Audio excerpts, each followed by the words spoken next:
Hello to all my friends and family, and welcome to this episode of Jim's 5am Club. It's late afternoon on a Tuesday, just before fellowship, and I thought I'd come down here and go for a walk and talk along the banks of the Parramatta River and go through a book summary like I normally do. And today's book summary is entitled Work Less, Finish More by Megan Holstein. It's amazing to see the transformation that Parramatta has experienced over the past decade or two. The landscape, the skyscape has been transformed by huge skyscrapers. And as you can see here, just next to the Parramatta River, are just two buildings. But there are many, many more that are popping up all around this place.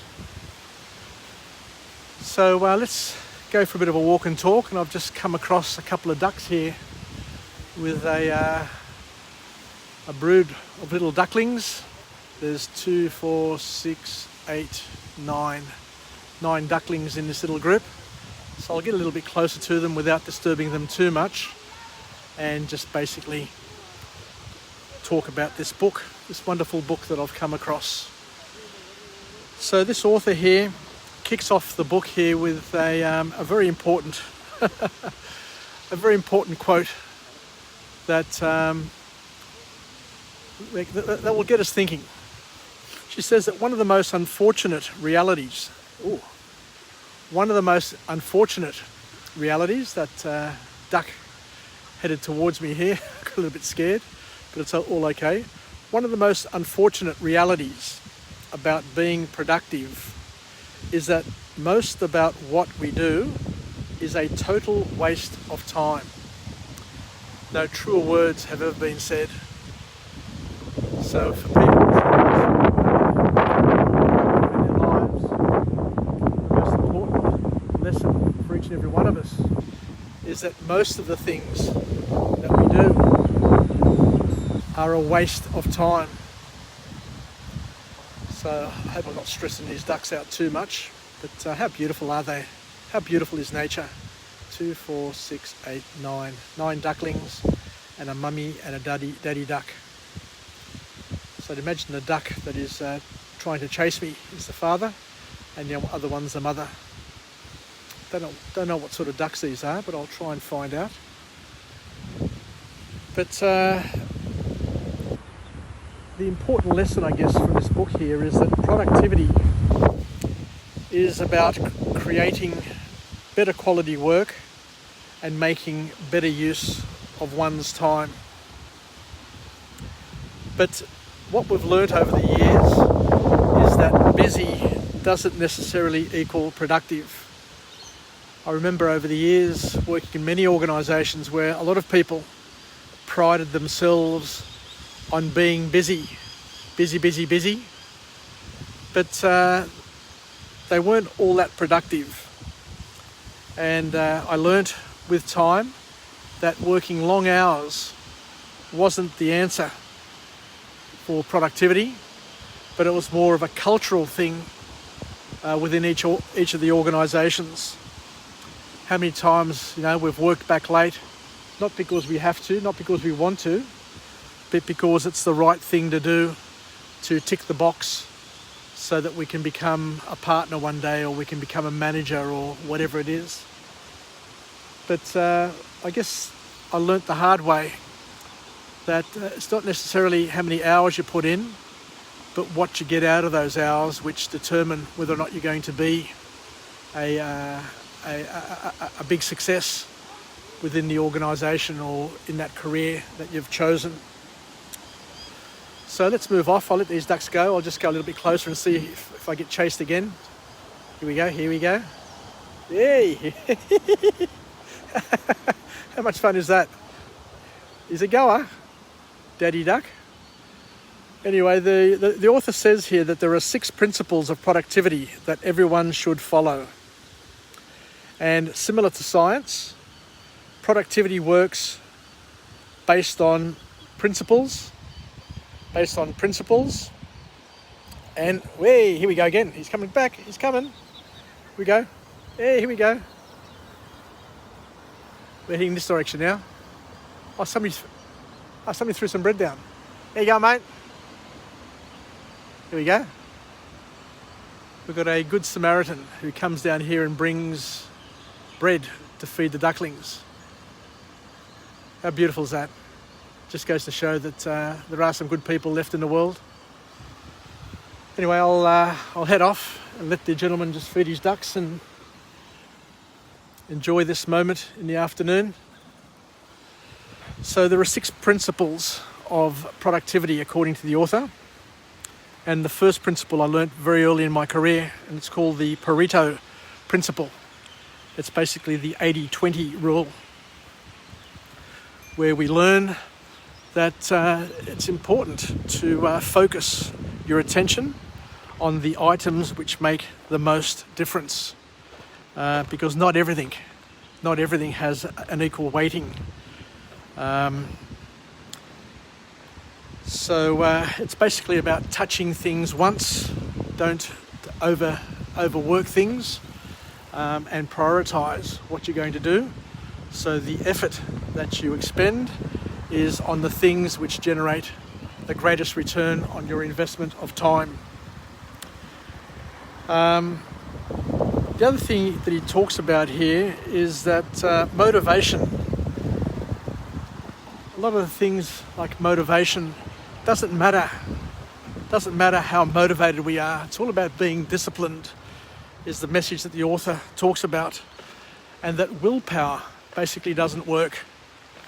Because if you depend on willpower to get things done, then you're going to be let down time and time again, because the people who depend on themselves and on their willpower are leaving themselves open and wiring themselves for a tremendous amount of pain, because willpower does wane, and it does soften,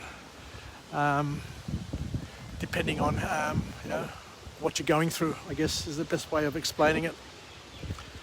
The other thing that the author talks about here is the importance of eliminating distractions, the key to eliminate distractions,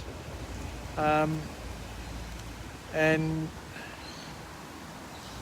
because what happens, according to the author here, is that if you give in once, then you're bound to fail over and over again.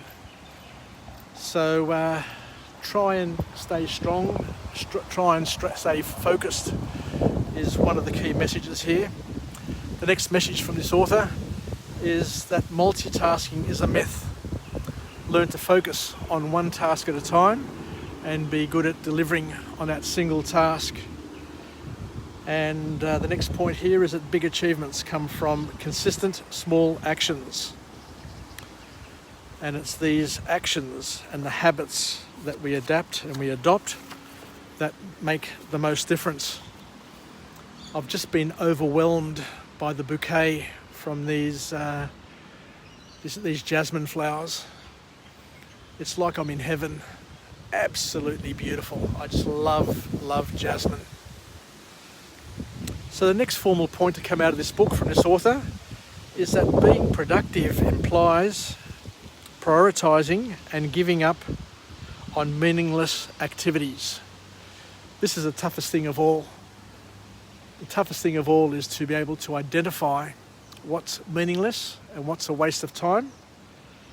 But the people who are able to make those tough decisions are the ones who can, experience the greatest productivity. Because every single day, we are constantly making lots of choices. But it's key to be able to learn how to say no to what doesn't matter to you. I learnt this late in life. I've grown up being a person pleaser. I'm happy to please people. I still am, I've got to tell you. But sometimes if you focus too much on pleasing other people, you don't get to achieve all the things that you wanted to achieve in your life. So the author here says it's important to be able to be focused and to be able to say no to the things that don't matter to you. The other point the author makes in terms of being more productive is being able to work backwards from the outcome. So to begin with the end in mind, but to work backwards and to figure out the steps that you need to take in order to get where you want to get. So, and as we mentioned before, the key element is to be able to set your priorities, but also to learn how to communicate your boundaries. Most people are not good at communicating their boundaries to others in a way which A, can be understood and can be respected. Because what happens is, if you're good at communicating your boundaries, you're bound to build healthy relationships with the people that you live with, you work with, and also healthy relationship with yourself. You know, it's all about communicating to yourself and to other people, but understanding your limits, understanding your boundaries, and being able to focus and implement those in a kind and empowering way, I guess is one way of describing it. The last point to come out of this book here is that we need to basically tidy up our lives, from our mail inbox to the space that you have around you, your house, your office, your car. You need to basically, according to this author, gain clarity by cleaning up, tidying up the various areas of your life so that you're not stressed out and you're not overwhelmed by things which shouldn't be overwhelming you. Because what the author reminds us of is that our environment sets the tone for us. So if we've got a clutter-free environment, if we're organised, then we're going to be in a better position to be able to manage the challenges that we have in our lives. The next point that the author makes is an absolute cracker. I absolutely love it. She says that people need less than 10% of what they actually have and what they actually think that they're going to use. The key message is in our lives is to become minimalists. And that way we can save money, we can save time, and we can then be better equipped to organise every aspect of our life, to be decluttered, and by being decluttered we can become less distracted, more focused and more productive. So thank you very much once again for joining me on this episode of Jim's 5am Club, where I come to you from the banks of the Parramatta River, and Parramatta is the new CBD. It's the centre of Sydney, and as I showed you before, it is we are surrounded by skyscrapers, and they're just popping up left, right and centre. My parents had a business in Parramatta for many years. Back in 1974, when Westfield's Parramatta opened, we had a business in there, and I've seen Parramatta go from strength to strength, to grow, to expand, and it's just remarkable where it was and what it's become. So thank you very much for joining me on this episode of Jim's 5am Club, where we've gone on a walk and talk, a journey of discovery, where we can be partners in each other's growth and development, where we can live, learn and pass it on, and pick up morsels of knowledge, some skills that we can incorporate into our inventory of skills. So once again, thank you, and I look forward to coming to you again from a different location with a different message, a message of empowerment, where we can do whatever we have to do to enhance our capabilities and be better versions of ourselves. Take care, Yasas, and we'll chat again. Bye for now.